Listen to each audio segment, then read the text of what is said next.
আচ্ছা বলো দেখি আজকে আমাকে কেমন লাগছে। ফুল লুকটা না দেখে কিন্তু কেউ চলে যেও না, আর দেখে অবশ্যই কমেন্টস একটা করে যেতে হবে, তাহলেই না আমি আরও বেশি ইন্সপায়ার হব পুজো লুক শেয়ার করতে। চারপাশে তো এত পুজো ভাইবস শুরু হয়ে গেছে, পুজোটা চলে গেলে সত্যি মন খারাপ লাগে।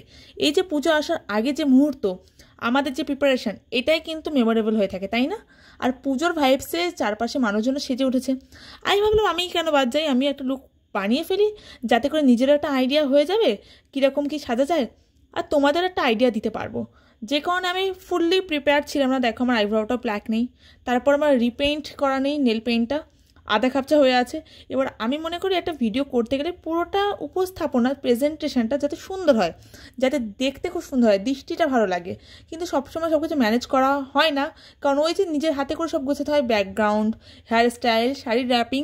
তার মধ্যে আমি আজকে 8 পরে করে শাড়ি পরেছিলাম, আর হেয়ারে করেছি মেসি বান। প্রচুর সময় লেগে গেছে, দুপুরে 1টা থেকে হয়তো শুরু করেছি, আর এটা শেষ করতে করতে আমার 4টে, 4:30 মতো বেজে গেছে।